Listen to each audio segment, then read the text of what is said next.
Welcome, human leaders, to another live session here at the Human Leaders community. So my name is Alexis Zana, and I'm the co-director and co-facilitator of Human Leaders.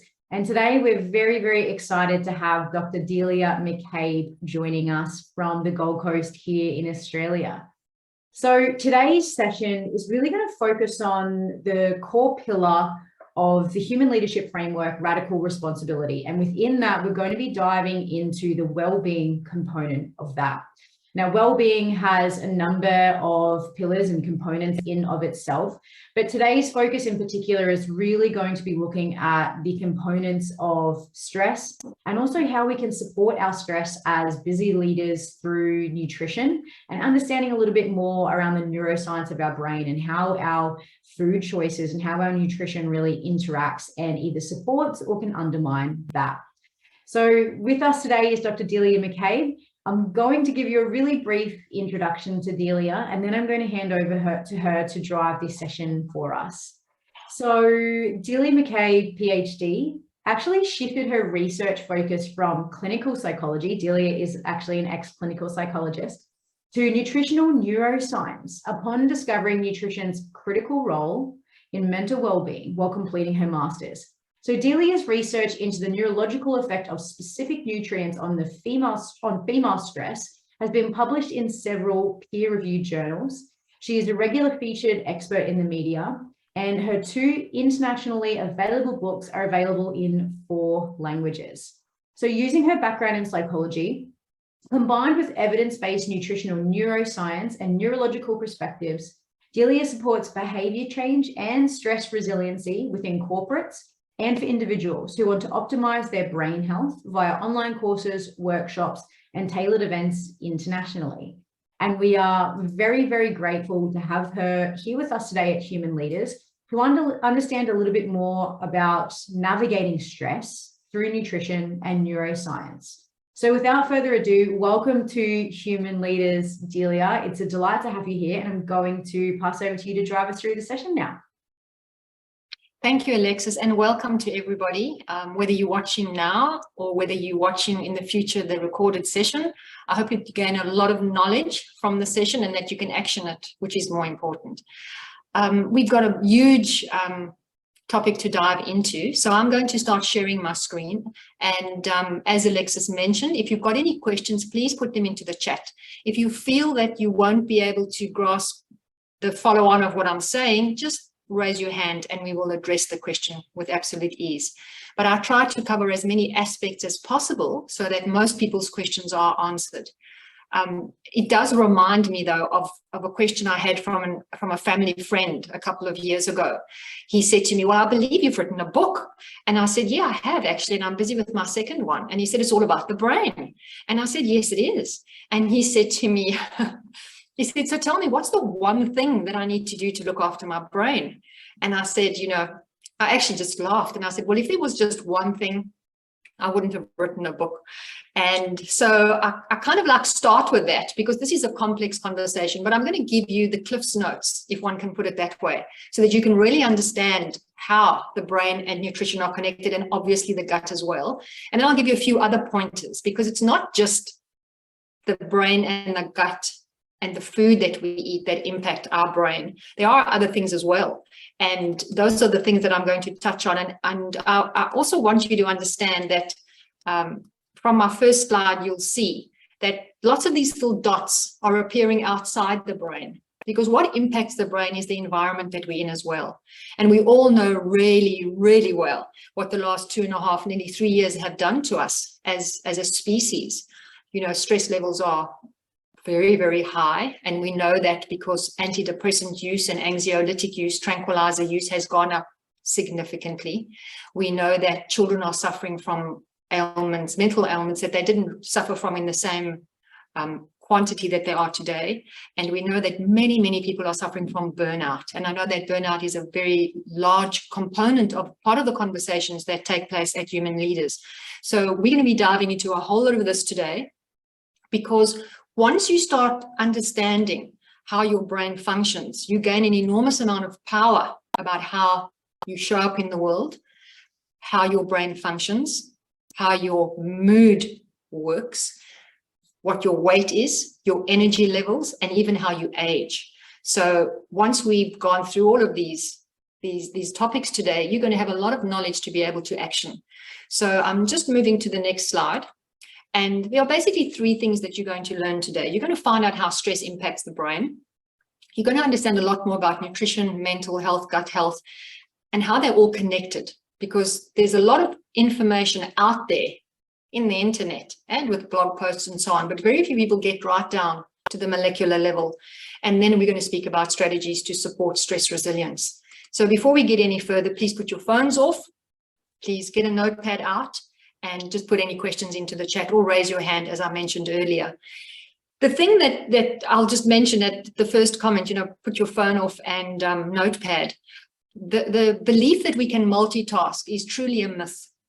And I always joke that it was men that decided that women can multitask, but they can't, when they saw a woman holding a baby and stirring a pot of soup, because it's actually not true that women can multitask better than men. Women's brains are just busier in more places than men's brains, but it doesn't mean that we can multitask. So listening with full focus allows you to take the information in. And just to go back to what Alexis mentioned in my introduction, I'd just like to give you a little bit of a synopsis of how I came to take the road less traveled. I was busy looking at underachievement in a group of school children. I was looking at the psychological variables that underpinned their underachievement. And I had two groups of students. I had my experimental group, the group that were doing really, really poorly at school, but were very smart. And I had my control group who were doing really well at school and were also really smart. And I was looking at the differences between these groups in relationship, to their families, to their study habits, to their focus and concentration capacity, and all of the psychological variables.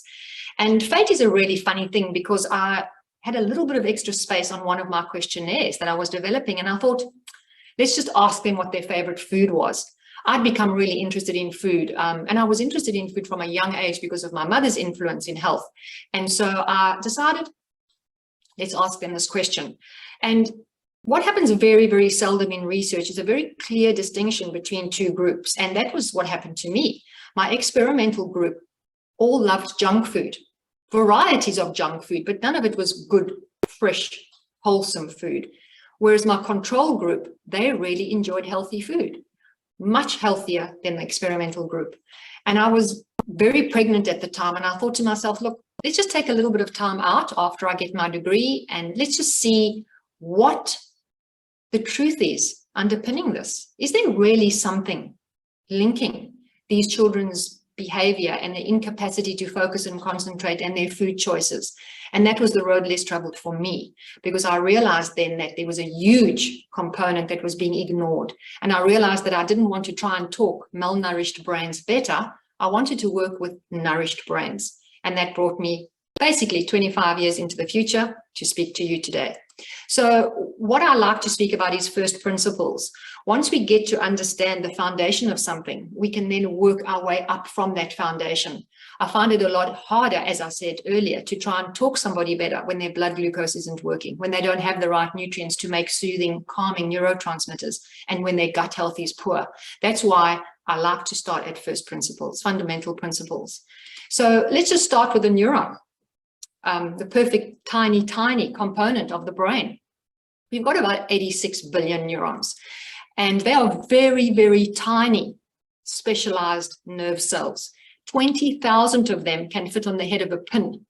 So you can grasp how tiny these components are, and yet how they function, how they operate, how they connect to each other, all depend on the food that we consume. And when our diet is poor and lacks specific nutrients, these neurons cannot function optimally. They cannot connect with each other. They cannot form the neural networks and pathways that we need to be able to thrive. They cannot synthesize the neurotransmitters that we need to be able to allow us to either become excited or actioned about something, or to calm down and be soothed about something in our environment. So these neurons are the very, very foundation of how our brain functions. And the place that our neurotransmitters jump across to get to the neuron next door to send the message is an area called the synaptic cleft. And I'll come back to this later, but the fat that we consume influences the synaptic cleft and these synapses significantly, because if it's a specific kind of fat, then neurotransmitters can be synthesized and jump across this cleft with great ease. If we don't have the right fat in these synapses, then we cannot optimally use the nutrition that we are consuming to be able to make the neurotransmitters and to provide the energy for them to jump across the synaptic cleft. So the way the brain operates is actually with electricity. We use an electrochemical communication system. And the kinds of fats that we consume actually influence the way that electricity in the brain either functions really well or doesn't function well. So it's nutrition plus electricity working together to allow our brain to function really well. And that is also the foundation of neuroplasticity. And I just want to mention here, while I'm speaking about neuroplasticity, when I speak to people, I find that they very often have a rosy perspective on neuroplasticity. They seem to believe that the brain is capable ad infinitum for positive change. The truth of the matter is that our brain does change, and it can change, and it is capable of changing with concerted effort. The challenge we have with this beautiful brain of ours is that during our in utero period and then during our childhood, there are specific windows of development that the brain is primed to be super plastic during. And there are changes that take place in the brain during those periods, during those windows of development that we can't rewind. So when we become adults, fully adults, for women it's about 25 and for men about 27 in relation to the brain, what happens is that those specific windows of development have established certain foundations or certain frameworks for how the brain is functioning. And so we have to work with that as well as conscious effort to shift the brain.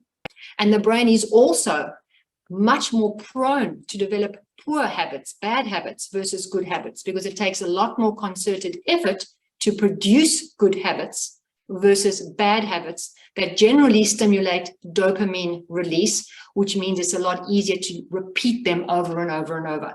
Now, this is a big conversation, but I just want to mention it here because I find a lot of people today seem to understand a little bit about neuroplasticity and therefore assume that it's just an easy, simple process to change the brain. It isn't simple and it isn't easy to make major change for the brain, and it's even harder when the brain is malnourished. So I know there are a lot of popular books out there about changing habits and doing all sorts of wonderful things with the brain, but the truth of the matter is that it needs to be concerted, conscious effort, and it needs to be consistent as well. So before we move on, I just wanted to mention that. And I also want to touch on the prefrontal cortex. Now, the prefrontal cortex is basically the area of the brain above our eyes, and it's the most sophisticated and sensitive part of the brain in relation to planning for the future, understanding the consequences of our behavior, looking at a variety of factors at the same time, pulling together a lot of data, being able to make innovative and creative decisions. The challenge with the prefrontal cortex is that it doesn't have any automatic workarounds, whereas the limbic system, for example, the fight and flight response is an automatic response that the brain has developed, and we don't have to think about that response.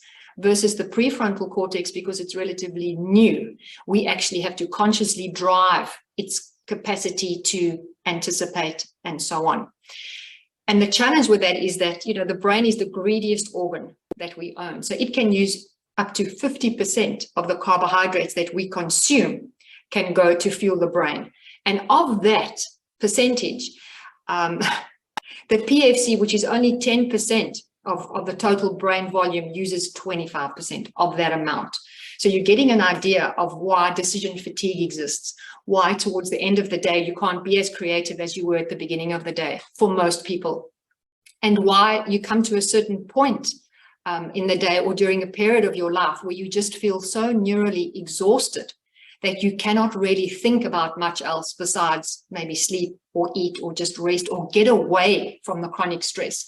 That's because your prefrontal cortex actually runs out of energy. And once you understand that and you start working with that knowledge and maintaining a very, very high level of nutrient intake, then your prefrontal cortex can find a way and naturally gravitates to supporting you really well. And I'll touch on this again when I speak about the stress response, which I'm just about to speak about now. Most people feel like this, that we've got 1,000 things that we need to do. That list never ever ends, that to-do list, and we always seem to be navigating our way to the next thing that we need to do and the next obstacle and the next challenge. And I know that the saying is that, you know, life is a series of obstacles or challenges. Seems like a glib way of describing life. But in the last nearly 3 years, I think a lot of people have felt that way, just one obstacle after another. Now, the challenge with the brain and the way the brain operates is that the brain does not really distinguish very well between psychological stress and physical stress. And that's simply because our physical survival, our capacity to actually survive our environment, was the primary impetus for the stress response that developed. And so when we experience all this external psychological stress and all this uncertainty in our environment, our brain still interprets this as a physical threat, as if a tiger was chasing us through the jungle. Now, just imagine for a moment that you were walking through a forest and it was a beautiful day and the sun is shining and you're enjoying just being alive in this beautiful environment. But suddenly you hear a rustle in the bushes. And before you can think about what that rustle could possibly be, you are moving. And that is because emotion travels faster in the brain than thought. And that is why survival developed, or should I say survival exists, because you have to move before you think. Because if you first thought, maybe it's not a tiger, maybe it's just a rabbit, in that moment of thinking, the tiger could have already consumed you. And that's the challenge. That's why you have to start moving before you think. Now, the stress response, that physical, overwhelming movement away from the perceived threat, is only meant to last for between 30 seconds and 60 seconds, maximum 1 minute. Because then the tiger either ate you and you didn't need the stress response, or you escaped. And guess what? You didn't need the stress response anymore either. But living in a modern world is a completely different scenario, because now we have those threats occurring regularly. That 30 to 60 second blast of adrenaline is no longer what our physiology is responding to. Our physiology is now responding to an ongoing stress response. And this is where the prefrontal cortex gets involved as well. And that's what happened to a lot of people during COVID, and is still happening to people, because the brain is a pattern detection and time machine. And so the brain was constantly looking for a solution. How did this happen? When's it going to end? What's the fallout going to be? How am I going to navigate this? And so it moved from this flight and fight response to the prefrontal cortex, and then back to the hippocampus, the memory center. Have we experienced this before? No, we don't. We have no information to allow the brain to think about solutions. So it was this constant, ongoing stress response that most people became utterly and completely exhausted by. And you're going to understand in a little while how that happened at the molecular level, why that exhaustion pervaded most people. Because this stress response was a beautiful response when we lived in the jungle, but it's no longer serving us because we live in a concrete jungle. And so our physical response is following psychological input, which we are battling to cope with because it's still happening deep, deep within our cells and within our neurons. And it's really pretty simple. We have the hypothalamus, we have the pituitary gland, and we have the adrenal glands. And we call this the HPA axis.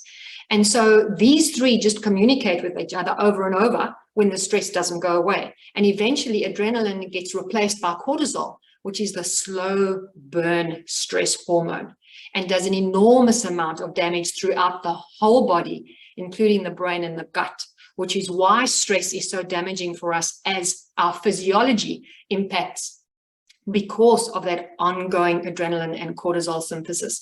Because just to put it into perspective, that 30 to 60 seconds was focused on getting glucose out of your bloodstream or out of storage into your muscles to be able to either flee or fight the threat. Now there is no tiger to run away from and nothing to attack.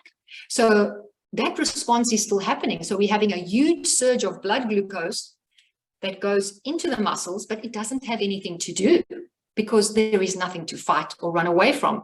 But the physiology still continues. And that surge of blood glucose causes other damage in the body along with the cortisol response. So what is actually happening here is that these two beautiful systems, the parasympathetic nervous system and the sympathetic nervous system, are not working together like they should work together. The parasympathetic nervous system is the rest and digest part of our nervous system. It's what needs to be activated to allow us to feel calm, to feel relaxed, to feel creative, and also to be able to go to sleep at night. Versus the sympathetic nervous system, which is the stress nervous system. That's the one that keeps us vigilant, keeps us alert. Where's the tiger? What's happening? When's COVID going to end? How are all these challenges going to be navigated? These two systems are supposed to work in tandem. But what a lot of people don't realize is that the parasympathetic nervous system is supposed to be on a lot more than the sympathetic nervous system.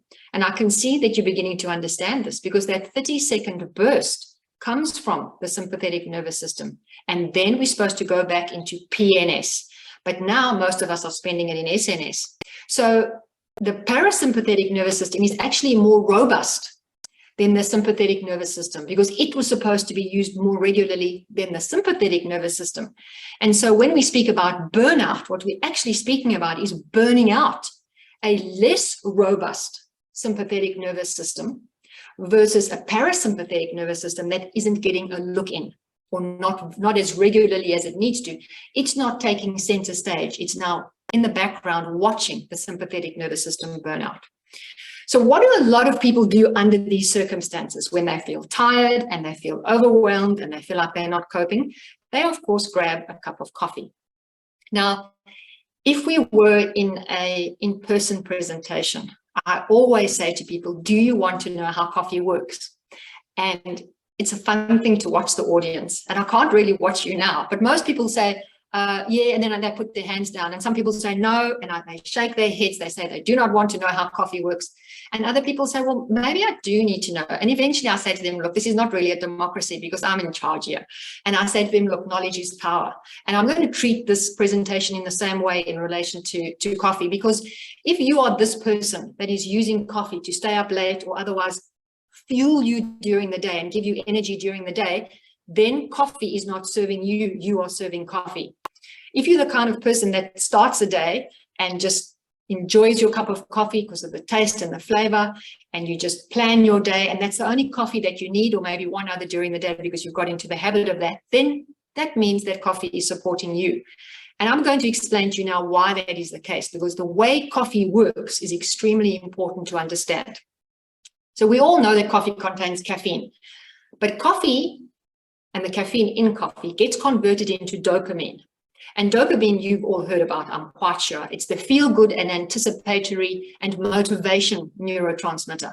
It's what makes us feel upbeat. It's what makes us feel excited. It's what makes us feel anticipation for something that we're looking forward to that we know will be pleasurable. The challenge with dopamine is that it also blocks a very important compound called adenosine. And adenosine is a compound that works with melatonin to be able to allow us to go to sleep at night. So during the day, adenosine is supposed to build up. You start the day with none, and during the day it builds up, and then it talks to melatonin when it comes time for sleep, and then you can go to sleep.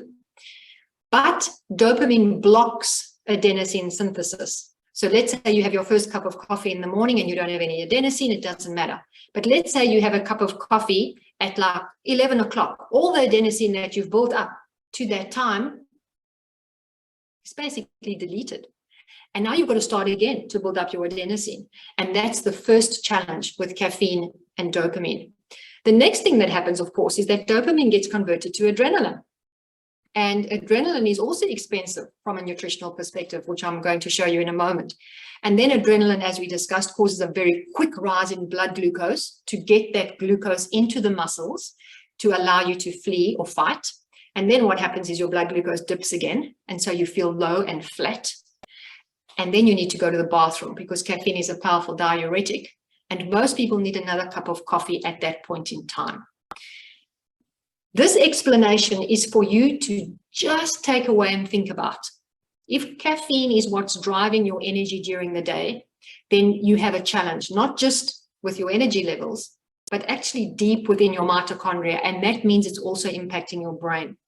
So I know that there's a lot of research to say that caffeine is good for the brain and that it helps with cognitive decline and a few other things. But the important point to remember here, that it does not negate the stress response. So if you're experiencing a lot of stress, or you're working with people who are experiencing a lot of stress and you see them using caffeine to prop themselves up, this is what's happening. It's affecting their sleep, it's affecting their capacity to keep their mood and focus and concentration levels stable because of the blood glucose impact.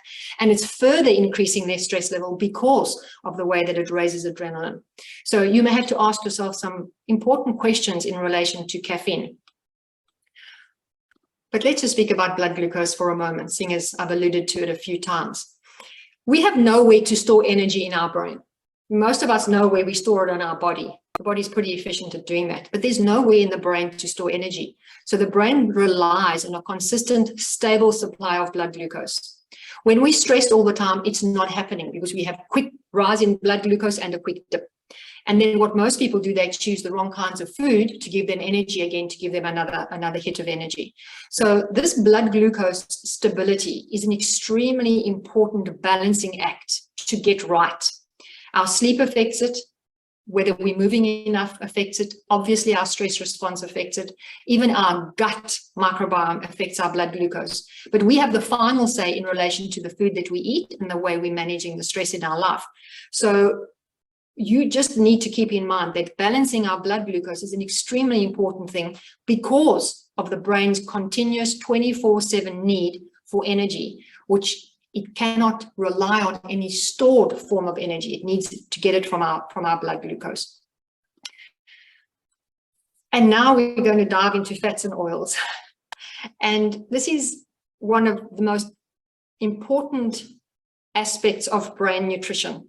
I mean, they're all important, but this is very, very important because the structure of that neuron that we've spoken about and the synapses that I said I'd come back to depend on what kind of fat that we are consuming.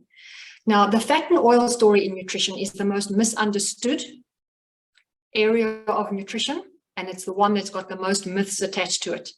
And the reason for that is that it's a very complex area of nutrition, and it's very, very easy to fool people when a subject is very complex. And you actually need to understand the molecular structure of fats and oils to be able to understand where they are used most efficiently. And the fats and oils that we call essential, which in nutrition terms, essential means that your body cannot make them. You have to get them from your diet. Essential fatty acids, polyunsaturated fatty acids, come in two categories, omega-3 and omega-6. And this is where one of the most pervasive myths lives, that we shouldn't have any omega-6s and we need lots of omega-3s. Now, to be able to give you the full rundown of the fat and oil story, I'd have to spend 3 hours with you. Most people aren't that besotted about fats and oils to want to spend that time with me. But if you did, you'd understand why I'm saying the things that I'm saying. So trust me that I've been at this for 25 years now, because the first thing that I discovered when I looked at nutritional neuroscience was that 60% of the dry weight of the brain is made up of fat. So I realized that I had to know a little bit about fat if I wanted to understand what underpinned the functioning of the brain. For something to be made up of 60% of fat is a huge percentage. And so I had to learn about fats and oils at a very deep level. So we need omega-3 fats and we need omega-6 fats. Without omega-6 fats, we can't actually lay down memories long term. It also affects our capacity to procreate. It affects our skin and a number of other things. Omega-3 fats are really important for the brain as well because they are involved in that synapse communication. The structure of the omega-3 fats makes them perfect for keeping neurons and all our cells flexible and agile, malleable, to be able to change shape according to the environment that the cell finds itself in. And the synapse needs to be very, very capable of quickly synthesizing a neurotransmitter and then allowing it to jump across that synaptic cleft. And it does that when the right fats are in those synapses because of the molecular structure of those fats. It is estimated that 95% of the population are deficient in these essential fats because of food processing and because of the wrong fats being available to us, because manufacturers and farmers do not produce enough of these fats that are in an undamaged form for us to be able to consume. So 95% of people are deficient. The thing about omega-3 fats is that we need double the amount of them versus omega-6 fats, because the omega-3 fats are used predominantly in our survival organs: brain, heart, adrenal glands, and reproductive organs. So those are all the areas where we end up with challenges if we don't have enough of the omega-3 fats. So that's it about polyunsaturated fats. Most people have been led to believe that olive oil and avocados are fantastic for brain health and that we need to consume vast quantities of them. Unfortunately, this is a myth, because although these fats are important, the body can make them. The body can make monounsaturated fats. It's one of the ways that people get fat from consuming too much of them. The powerful benefits of olive oil are not anything to do with the monounsaturated fat in the olive oil. They're to do with lesser minor ingredients in the olive oil, like plant sterols and chlorophyll and vitamin E. They are not to do with the monounsaturated fats. And I'm not saying that you mustn't consume these fats. That's great, but don't rely on them for brain support, because they are not what your brain needs for optimal functioning and communication and connecting. And then, of course, we have saturated fats. And once again, this is a huge conversation, and we tie into the paleo diet and the ketogenic diet when we discuss this.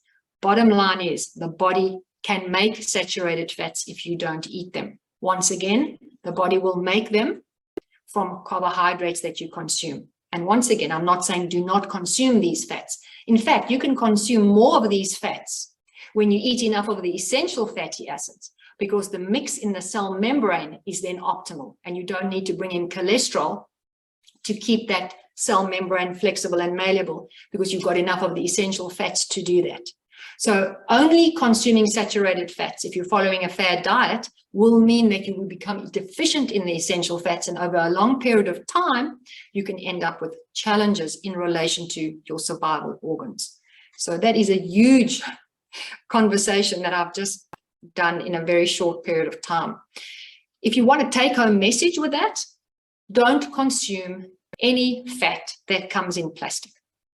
If it comes in plastic, it means that the manufacturer doesn't care about the end product, because the chemicals that leach into the oil, huge challenge for the body and the brain, and of course for the environment later on.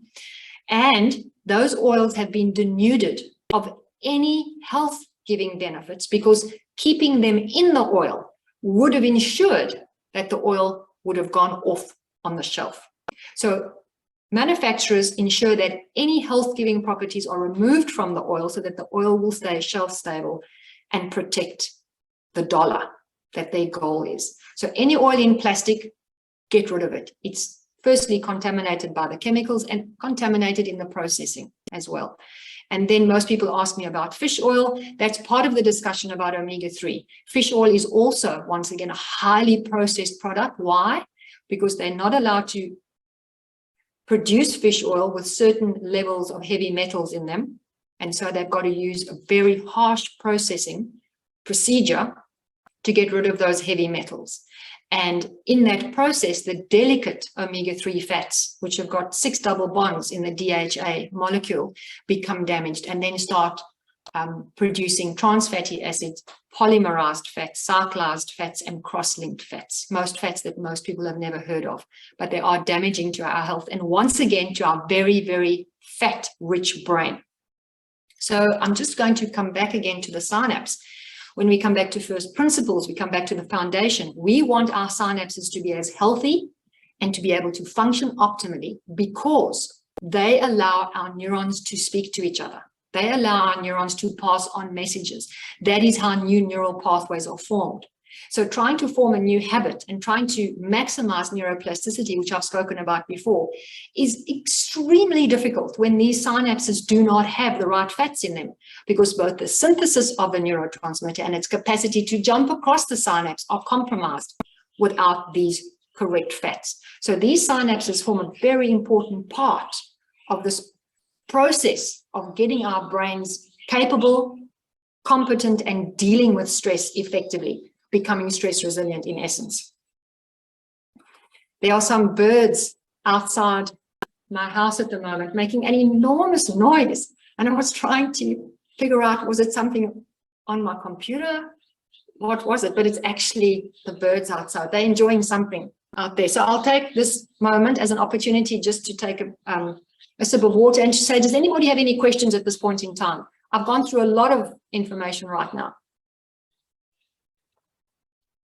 We have a few that have come through, Delia. I'll ask one that goes back to your question earlier around how our brain registers emotions before rational thought. And the question was, do positive emotions also move faster than thought? Absolutely. And that's one of the ways that gratitude works so well in shifting our thinking process, because when we feel grateful, we release a whole lot of positive neurotransmitters and a whole lot of beautiful hormones in our body. And that is based on emotion. So that travels really quickly. But once we feel that emotion, it's much easier to bring our thoughts in line with that and say, yes, I have so many things to be grateful for. And then we list those things. And that's a cognitive process. So this is a great question, and it's really a question that ties in beautifully with how our psychology works with our neurophysiology. So those moments of gratitude and just feeling a sense of awe, which is another thing that has been researched in quite a lot of detail, actually, that sense of awe allows us to have those feelings, which we then just quickly link to thoughts. And in that way, we can start forming new neural pathways. And that's where we're actually using neuroplasticity and using that knowledge of the emotions and thoughts in our favor. Unfortunately, the converse of that is what happens to a lot of people with the emotion of fear and the emotion of anger. All of those emotions can also link to thoughts. And we do this often as people. And unfortunately, this is the dark side of neuroplasticity. So if the focus is on negative thoughts, negative emotions, then we bring in negative thoughts and then we form a neural pathway along that way. So that's why I said earlier, it needs to be a consistent and a really conscious effort to create new neural pathways. And we can use gratefulness as a way to do that. Brilliant. Thank you, Delia. We did have another question around the vagus nerve, but we haven't touched on that yet. So I'll leave that till the end and we'll keep going from here then. I will be touching on that as well. And if anybody's really curious about the omega-3 and the omega-6 fats and you want more detail about that, you can go onto my blog, and I've got a really comprehensive article on my blog about the omega-3 and the omega-6 fats, because most people are confused and most people have bought into the myths. So please go and have a look at that, and it's fully referenced, so you can check my references as well. It's a much argued topic among people who do not understand the molecular structure of fats and oils. So once you do that, then you understand it, and it'll give you all the benefits, and it'll also give you symptoms of deficiency, which a lot of people don't realize are really quick to pick up and are mostly related to our skin. So anybody who wants to stay really young and wants their skin to look great, you need to consume the right fats. Okay. Next slide. So now we're getting to more of the nitty-gritty. So what actually happens in the body? We consume food, let's call it chemical A, and then we have cofactors, which are vitamins and minerals that come with that food that convert that chemical A into chemical B. We also have chemicals that we produce endogenously, that is, our bodies produce them, that still need vitamins and minerals to convert them into chemical B that the body will then use in a different way. And this is a process that continues over and over and over. And just to give you an example of that, this is the energy production cycle. And to follow it, you would have to understand biochemistry. And I don't want to give you a biochemistry lesson here, so I'll make it really simple for you. That energy production process happens within our mitochondria. And we have between thousands and millions of mitochondria in our cells. Specifically in the brain is very, very mitochondria rich because of the enormous amount of energy that needs to be produced within our neurons to keep our very busy, active brain going. And the nutrients that we need for that energy production, you can see on that list.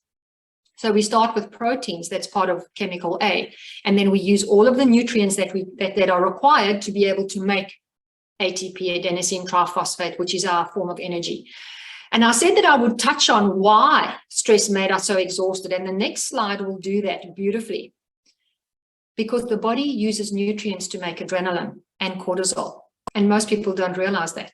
So the more stressed people are, the more they feel overwhelmed, the more they feel that they can't cope, the more their body is producing adrenaline and then cortisol, the more nutrients are being used for what the brain and the body perceives as survival. Remember, it's not a tiger, but the body and brain does not know that. And as I said earlier, what's happening is that that conversation between the stress response and the prefrontal cortex, this hasn't happened before. What are we going to do? Can the hippocampus memory center tell us anything? No, it can't. Can I make this plan? Who can I talk to? That ongoing neural process that most people have been experiencing has been focused on this survival response. And that is why most people have been so exhausted. Because if you're paying attention, you will notice that those nutrients listed under what requirements for energy production are the same nutrients required to be able to make adrenaline. And this is truly the bottom line. When the body is faced with this chronic stress, it will always choose the stress response because that is related to survival. The production of serotonin, which uses the same nutrients, the production of things like dopamine, the production of acetylcholine, which help with concentration and focus, those neurotransmitters are put on the back burner. Because who's going to be able to sit down and say, okay, I'm going to have a little meditation now. I'm going to have a little nap now, when the body and the brain feels like a tiger is chasing them. So this focus on adrenaline and cortisol production takes over completely. The body and brain will naturally gravitate to survival first versus the other processes, which is why most people have felt exhausted. They have battled to make decisions. They've had to drag themselves around. They feel burnt out because of this exact process. And as you can see, carrying on month after month, year after year, this is why people also have a challenge with their immune system. And I'll show you a slide a little bit later. And unfortunately, nobody mentioned the fact that this ongoing chronic stress was going to compromise the immune system of everybody that felt this way, because that wasn't the focus during the pandemic, unfortunately. So this is an extremely important slide. I would like you to take away everything that I've said today. And if you're watching this recording, I'd like you to obviously take away everything as well. But if there's only one thing you take away this slide in your mind, so that you can remember every single time you feel overwhelmed and stressed, and you feel like that for a period of time, we're speaking about chronic stress, you are making sure that your body is focusing on nutrient usage for this process. You are making it very hard for the body to focus on all the other neurotransmitters that are required, because this process is fueling the sympathetic nervous system response, not the parasympathetic nervous response, which needs serotonin and vasopressin and oxytocin to be able to function optimally. This is focused only on survival. So if you take away the slide and you think about this when you think about your food choices and you think about how you're managing your day and, real world mindfulness, which I'll touch on later, then you'll be able to make decisions to support your body if you are feeling really stressed. And even if you're not, and you were, your body is still depleted. And it's important to know this going forward.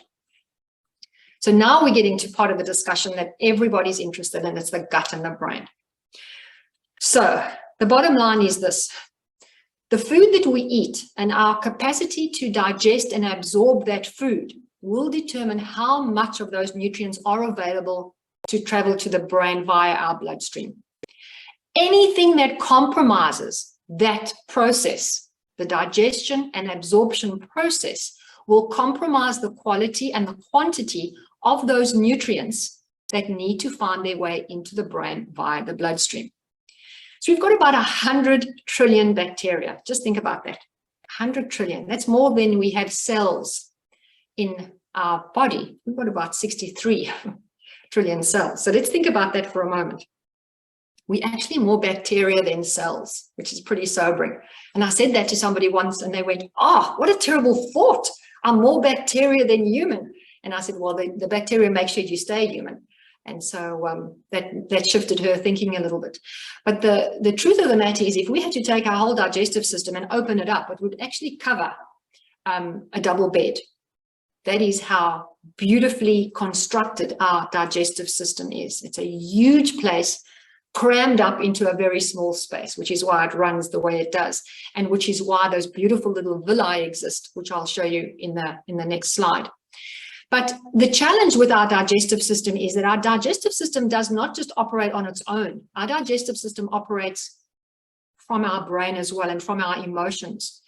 So when we end up feeling very stressed, we feel very anxious, what a lot of people have learned to do is reach for food that makes us feel better. And it does that in two ways. The first thing that it does, it actually gives a big spike in blood glucose, and that surges adrenaline as well. So we have a sense of energy and we have a sense of focus, and so we feel good. And this comes from a donut, from a candy bar, from a packet of crisps, even from a really sugary drink. We get that surge of blood glucose, which gives us energy and gives us a little bit of adrenaline as well. But something else happens as well. Our body actually produces endogenous opioids from highly processed foods. And endogenous simply means we make it ourselves. And opioids, you all know what that means. Opioids are used to calm the central nervous system down.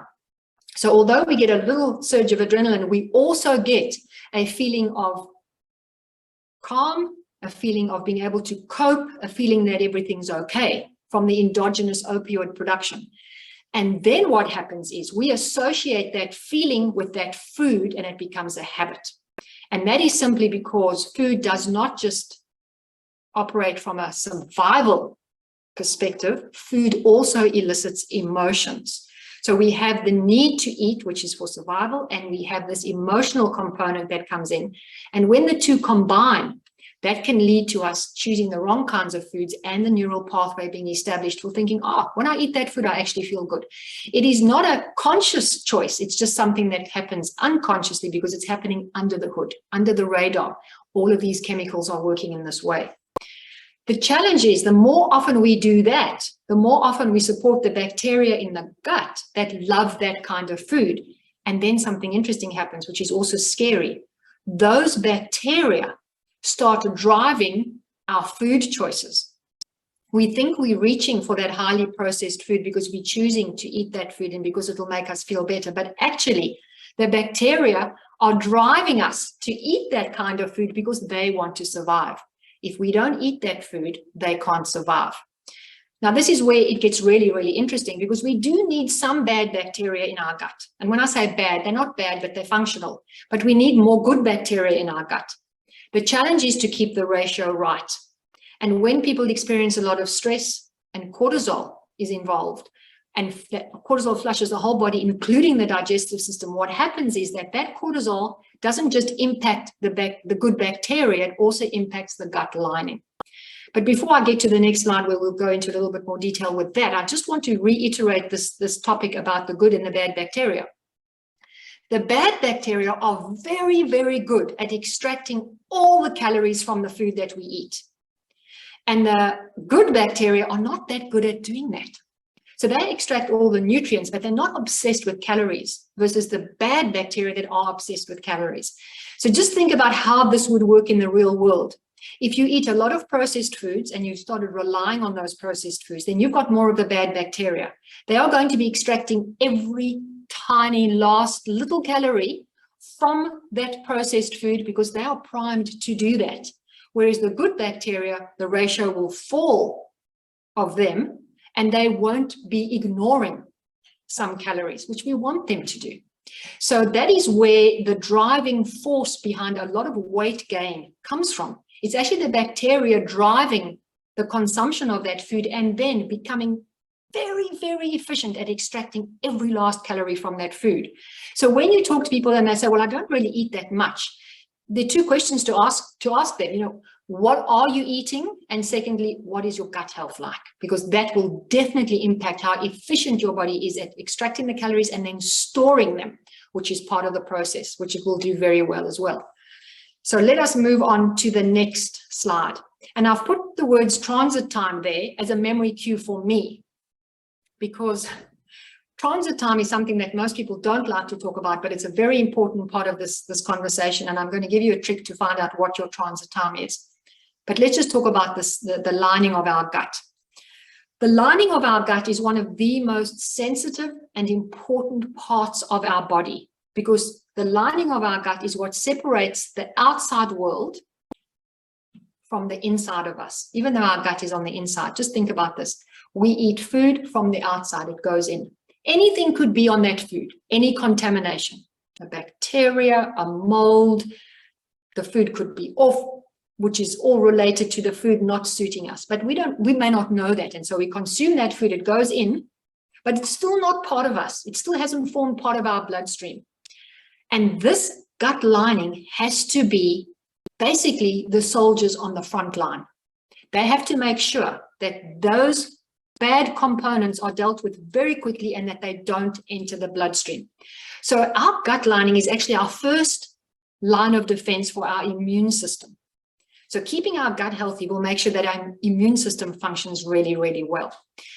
The challenge is that, as I said a little while ago, is that cortisol produced in the body from chronic stress will impact the bacteria in the gut and will damage the good bacteria.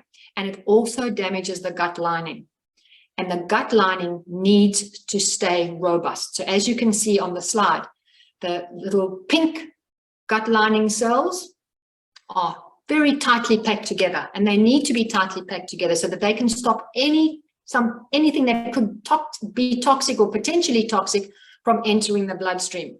When cortisol comes along because of too much stress, when the bad food is producing too much toxins in the gut and we don't have enough of the good bacteria, what happens is those little tight junctions start becoming separated from each other, and they don't do their job properly. So then what happens is we have toxic compounds entering our bloodstream. And what happens? We then have an inflammatory response, because then the immune system steps up and goes, whoa, there's something in the bloodstream that shouldn't be here. Now we're going to mount an attack. And it does that. And so we have an inflammatory response. And that can be because of a toxin that's entered the bloodstream, or even a partly digested piece of food. So the food has not been digested optimally, and so it cannot be absorbed optimally. And then the immune system sees it as a challenge. Now, you may say to yourself, well, Delia, that sounds really interesting and it's a little bit boring, but what's it got to do with the brain? This is what it's got to do with the brain. Those compounds travel all the way up to the brain. And this is where the magic of the body and the brain and the gut and the brain comes in, because the blood-brain barrier looks very, very similar to this gut lining image here. It's more complex, but it's very, very similar because it's also got very tightly tied together or tightly junctioned endothelial cells that are tightly connected to not allow any toxic compound to enter the brain.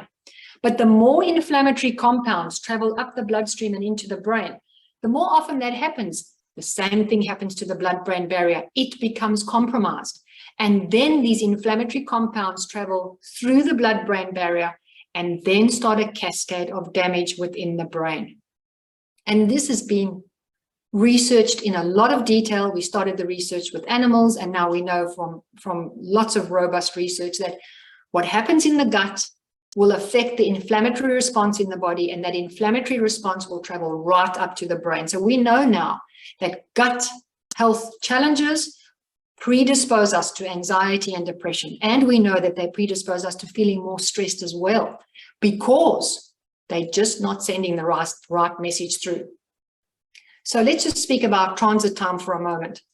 Transit time is the time that it takes from when you eat the food to the waste product of that food leaving your body. Now, recent research has shown that the perfect transit time is less than 24 hours. And it used to be that it was up to 70 hours and a little bit less than that, and researchers argued about it, but recent research has shown that the gut microbiome of people whose transit time is less than 24 hours is better than the microbiome of people whose transit time takes longer. Now, why is this important? It's important for two reasons. If your transit time is too short, then it means that your beautiful digestive system isn't being exposed to the nutrients for long enough to be able to digest them and then absorb them. If your transit time is too long, then it means that those food particles will start putrefying and forming their own toxic compounds that then damage this gut lining, make it leaky, and allow toxins to move in and that inflammatory response to occur. So we want to make sure that our transit time is under 24 hours, but not less than about 12, 13 hours, because if it's too little, that's also not good, as explained. And how can you figure out your transit time? There are two ways to do this. I prefer the first way, which is to eat 2 tablespoons of sesame seeds with about a quarter glass of water. Don't chew them, just swallow them whole. And just keep on watching as you go to the toilet and see when those sesame seeds appear again. They'll be very, very clear to see. And then just make a note and you'll know how many hours have passed. The second option is to eat beetroot, but you've got to eat quite a lot of beetroot. And some people get really worried when they see in their toilet bowl what looks like blood. So I prefer the first option of the sesame seeds. Now, it's not a great discussion topic and you wouldn't have it at dinner time. But this is a very important thing to keep in mind, because I think you're beginning to understand that what goes on in the gut directly influences the brain. And we know now that dementia, Alzheimer's, which is the most common form of dementia, is linked to poor gut health and inflammation within the brain. So anything that we can do to dampen inflammation is extremely important. And knowing what your transit time is gives you a lot of power to be able to either lengthen it or bring it forward to be under the 24-hour mark. So any questions about that before we move on? Delia, just confirming, is it 2 tablespoons or 2 teaspoons was the question? Oh, take 2 tablespoons and then you won't be in any doubt. 2 tablespoons and a quarter glass of water? Yeah. Beautiful. And I suggest you have that. You can have that with your breakfast or even before breakfast. And then you'll know clearly, when the 24-hour period is gone. But you just keep on checking the toilet bowl and you will see them. And then you'll think to yourself, well, now I've got more knowledge about what goes on in my body. And I didn't have to have a test to do that. I just needed some sesame seeds. Okay. I'm going to touch on the vagus nerve here as well, because once again, this is a huge conversation. The vagus nerve is really a nerve that we've not always known that much about, and it's still actually pretty elusive in terms of a nerve. It's one of the 12 cranial nerves that connect the body, the brain and the body, but it's a very, very important nerve because vagus, as the term Latin means wandering, it wanders between all our organs and sends information back to the brain about what's going on in these organs. So most of the conversation or the communication is actually from the vagus nerve to the brain, not from the brain to the vagus nerve. And the vagus nerve has a good idea about what's going on with the gut. So when we are tensed or uptight or angry or overwhelmed, we may have that feeling in our body and our brain may register it as a thought. But we also feel that in our organs because our heart rate changes. Our gut will stop producing enzymes because when you've been chased by a tiger, guess what? Digestion isn't number one on the list of things to do. And we'll battle to feel calm. And the vagus nerve will send a message back to the brain. Hey, hold on a second. Things aren't going so well here. You need to change something. Make some kind of behavioral change. And so this communication carries on. But as I said, mostly from the vagus nerve. The challenge is, of course, that as people get stuck into bad habits, they then form neural pathways around how their body moves and how they sit and what they choose to do when they relax. Do they sit in front of Netflix or do they go for a walk? All of those choices impact this vagus nerve and the way it's communicating. So one of the very simple things to do is to actually practice humming. Have cold showers unless you're extremely stressed. Then I suggest a cold shower is not a good thing because I haven't seen enough research on chronically stressed people and cold showers. But humming, singing, even gargling. My favorite one of all, though, is laughing. And laughter is fantastic for the vagus nerve and the parasympathetic nervous system because you don't have to think about meditation or calming yourself or breathing in a certain way. When you laugh, you naturally switch on your parasympathetic nervous system and your vagus nerve gets a wonderful boost and tells the brain everything is good down here. So focus on laughter. I can, Alexa, send you some of my favorite comedians that anybody can watch on YouTube, just to give yourself 5 or 10 minutes of laughter. It's a fantastic way to get that vagus nerve working really well. And obviously movement is very important too, because movement doesn't just use up adrenaline and cortisol. It also tells the vagus nerve and the brain via the nerve that everything is well. We stabilized, we balanced, we can move forward, we're not running away from a predator, we actually coping well. So those are just 2 of my favorite ways of helping the vagus nerve, stimulate the vagus nerve. However, when we make sure that our gut gets back on track and our gut is working really well and we've got more of the good bacteria and a little bit of the bad bacteria, that also sends a message to the brain via the vagus nerve. And it's very intricate and complex how that happens. And we don't understand everything about exactly why it does it that way. But the good bacteria speak to the vagus nerve and say, things are good down here. Everything's wonderful. And so then that communication has a much more of a positive impact on the brain. And so we don't have that stress response then originating in the brain because something could be happening in the gut. So that was the vagus nerve. And now I'm going to show you an image that I hope nobody consumes these, because these are kind of like the trifecta of bad food. And why? They are fried in toxic oil. They are highly, highly refined. The flour is. They've got really, really bad colors on them, chemicals. So in a nutshell, they're really, really poor food for our gut and for our brain. And as I said, when we consume these kinds of foods, we're making sure that our blood glucose does not stay stable. It has that huge surge. We may feel a little bit calm because of the endogenous opioids, but we're giving the bad bacteria the kinds of food that they love. And so they grow, they proliferate, and then they start pushing us to make different decisions in relation to our food. So whenever you're faced with a situation and you know what you should be eating, and you're not eating that and you're choosing the highly processed food, just know that it's not just your conscious brain that's making that decision.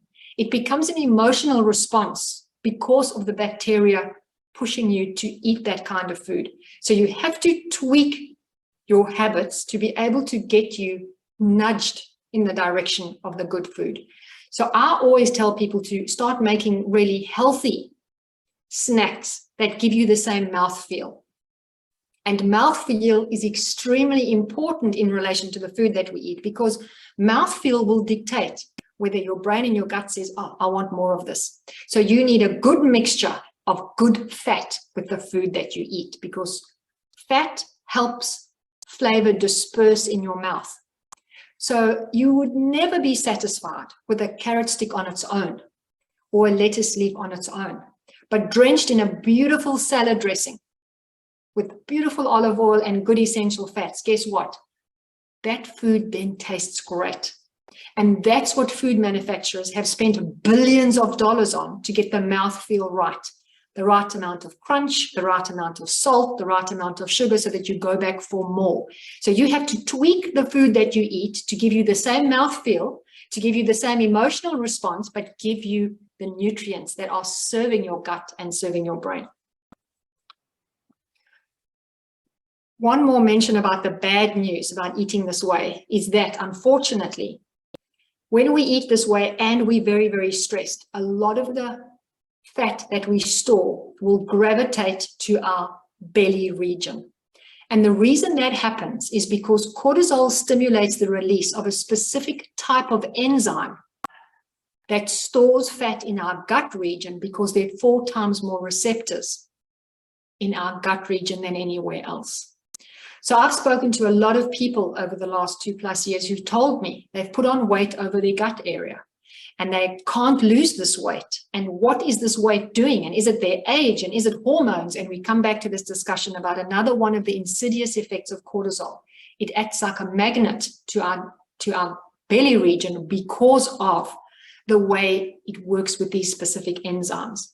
So once again, once we start getting our gut right, we start tweaking our bad food choices, towards better food choices with optimal mouthfeel, we can start losing this weight because that stress response isn't as high. And now you've got enough nutrients to produce both adrenaline and cortisol, all your hormones, and serotonin and dopamine and all the other neurotransmitters that you need. So what does this kind of diet look like? The first thing is that it's very, very colorful. It is nutrient dense. It's got a lot of good fiber in it, and it supplies you with the nutrients that you need that make you feel full as well. As I said earlier, always make sure that there's good fat with the food that you eat. So never eat food without good fat, because it will not give you the mouthfeel and the satisfaction that you need to be able to keep you eating really well. So a bowl like this, beautiful avocado, lovely fat, I would add more essential oils to that to up the fat content. But once again, colorful, nutrient dense, great fiber. And then, of course, include fermented foods in your diet. Fermented foods come with their own good bacteria. They also taste great, and they're nice and crunchy, so they also give us good mouthfeel.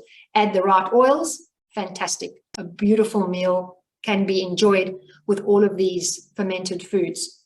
And a lot of people ask me about fish, and so I will speak to fish right now.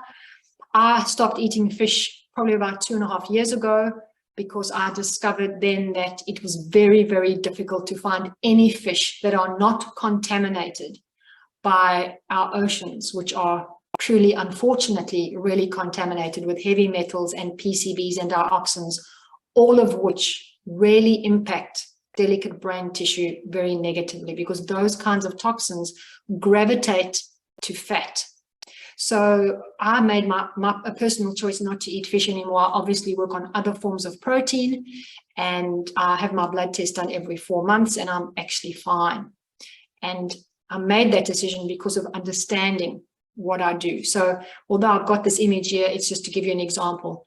I know that there are people that say that you get wild caught fish, and I believe that is the case in some places in Canada, and Alexis, you may know that. The challenge is that, can they be separated entirely from the environment that is toxic? I don't have an answer to that yet. Researchers are still debating that. Farmed fish, unfortunately, is a huge drain on the environment, because those fish have to be fed smaller fish, which actually contain the DHA and EPA, which they then give to us via that. So that's an environmental disaster as well. So if anyone's curious, just go and watch Seaspiracy, and that will give you a good idea of even the products of fish that are sold on our stores, in our stores. And I know that this is a global problem. Even the ones that are labeled sustainable fishing, unfortunately, aren't. So that is the challenge with fish. And I thought I would mention that, because I think, you know, we all deserve to know the truth and to operate from a position of knowledge, whatever decisions we make. And then once again, we need to have fun while we eat. I think a lot of this discussion about food can make us feel really as if it's a chore and a stress, but it shouldn't be. We should enjoy eating food. The food should taste delicious. We should eat it with people that we love. We should focus on the moment of eating the food, not watching something or reading something or having an argument with somebody, which is even worse. We should eat food in an environment of enjoyment. It's one of the elements of the Mediterranean diet research that comes up time and time again, that enjoying food with people you love has a wonderful effect on the body, because guess what? The body's relaxed and calm. The parasympathetic nervous system is switched on. We can rest, we can digest, and we get maximum absorption of the food in that environment. So I just want to speak once again to one of the other lifestyle factors related to stress resilience and the brain, and that's simply movement. You know, that we were meant to move. We were not meant to sit at desks. We were not meant to be static. There's a whole field of research called embodied cognition, which focuses on the way we move and how we operate in the world and how that affects how the brain functions. And as I mentioned when I started this presentation, that is the reason that image of the brain isn't just contained in the brain. All the little dots go around the outside of the brain, because we live in an environment. And during the last 2+ years, most people have felt a sense of isolation and a sense of loneliness. And the working from home, although it suited some people in some ways, I can tell you from all the research that I've done is that human beings need other human beings, and we need to move with them. We need to be in concert with other people. We need to allow our bodies to experience a safe environment, which switches on our parasympathetic nervous system and switches off that stress response that comes from that constant feeling of overwhelm and stress and that target chasing us. And exercise is the perfect way to do that. Exercise doesn't just make us feel better, it actually does things deep within our cell, within our cells and within our neurons. We end up producing more mitochondria, which gives us more energy, because we have to produce more mitochondria to be able to produce more energy, to move more. And we also produce something called brain-derived neurotropic factor and vascular processing, blood vessels that are supported with vascular endothelial growth factor. I had a blank there for a moment, apologies. So those two compounds are like fertilizer for the brain. Brain-derived neurotropic factor is, and the vascular endothelial factor produces more capillaries in the brain to allow the brain to actually function more efficiently, connecting more of those neurons. So once again, if you're working on mental and cognitive strategies for whatever you're busy doing in your business, it's never going to be able to have the effect that you need it to have if at the bottom line, the first principles strategy, the neurons aren't connecting properly, because you can't force people to learn new things when their brain isn't capable of producing the compounds that allow it to be able to do and learn and change. So movement is a wonderful way to do that. And I suggest to people to have walking meetings, or to have standing meetings, or to have meetings where you're doing stretches. I did a workshop where I actually got people to sit down on the floor and do stretches. And I explained to them how stretches actually stimulate the parasympathetic nervous system so that the adrenal glands become less active. So there are enormous benefits from moving our bodies and being in the world as embodied beings, not just being in the world with our brains. This is a huge problem that we've had, and we haven't put these two together in a way that makes sense for people. But we can easily do those things. And there are also lovely stretches that you can do to open up your heart and your shoulder muscles. I mean, most of us sit at our desks and type way too much, or stand at our desks, and that's one of the things that I do. But we just do too much of it hunched over. So we need to do stretches that actually move our body away from this overwhelming challenge that we have with always being involved with technology. As I said, we're on technology. And just to discuss sleep for a moment.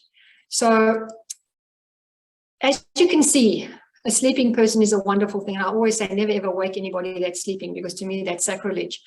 But I think what you can see from the discussion today is that sleep actually takes place because of a whole lot of different pieces of the puzzle that need to fit together. And nobody can have a restful sleep when they're feeling chronically stressed. And that's because of adrenaline synthesis and not enough serotonin synthesis, not enough nutrients available to make serotonin, not enough adenosine there to chat to melatonin. All of these pieces of the puzzle need to fit together to allow sleep. And research has shown, quite scarily, that even one night of compromised sleep impacts our microbiome negatively. And we found this out because researchers had a look at what happens to jet-lagged travelers. And they found that just one night of compromised sleep affects how that bacteria in our gut work. We knew that first from rats and how they cope with sleep deprivation. And now we know that that's the case with human beings as well. And our brain also cleans itself at night. Our neurons shrink, and our cerebrospinal fluid flows through the brain to get rid of the metabolic waste products that accumulate during the brain while we spend our time thinking and feeling. So that debris needs to be flushed away for the brain to stay healthy and function optimally. And we know with Alzheimer's brains that the toxic debris is not being flushed away. And that's one of the ways that the brain becomes compromised as we get older. So sleep is critically important to address. And then once again, water. We need water. We can't get away from that. The brain is a very high percentage of water, 78%. So we need to make sure that we consume enough water, but not too much. So people that consume 7 and 8 liters of water a day are actually compromising their kidneys unless they are sweating profusely and working out in the sun. Too much water is also a challenge. So making sure you have a balance of when you feel thirsty or just before you feel thirsty, you can figure it out yourself. When your urine runs pretty clear, that's when you're getting enough water. And as promised, I just want to mention the stress and immune function. So if we just take stress as a overall negative thing, and of course we have positive stress, and we didn't really discuss that today. This presentation wasn't about positive stress. It was about chronic, ongoing stress. It impacts our nervous system. You now understand how and why it impacts our nervous system, which impacts our circadian rhythm, which impacts our endocrine system, which is our hormonal system, which impacts the immune system. The two work together. Everything is connected. So we can't actually separate any of these things. So there we go. Real life mindfulness. Be in the moment. And Alexis and I spoke about this a little bit before we started the session. I find, I speak to people who tell me that they meditate, and I say that's fantastic, but they're still finding it really hard to cope in this world because there are a lot of overwhelming challenges that we're now facing as a species. And I say to them, we need to take that mindfulness off the mat and actually live it every day. So you may have to remind yourself regularly throughout the day, just be mindful, just deal with this challenge. Don't think about the next challenge. And as I mentioned to Alexis, before we started, it's a real challenge to do this because the brain is primed to think about the next scenario, to think about what it needs to do to make sure that we are going to get to the next moment in time. So we're kind of working against the brain when we say just focus on this moment, which is why I speak to people a lot about our values, because our values drive our priorities. And instead of trying to do everything, we need to focus on the things that actually matter. And one of the things that matter is keeping ourselves healthy so that we can thrive in challenging circumstances. So that real world mindfulness, you may have to bring yourself to that moment regularly. Meditate, yes, but have a sense of being mindful of the moment that you're living in, what you're living through.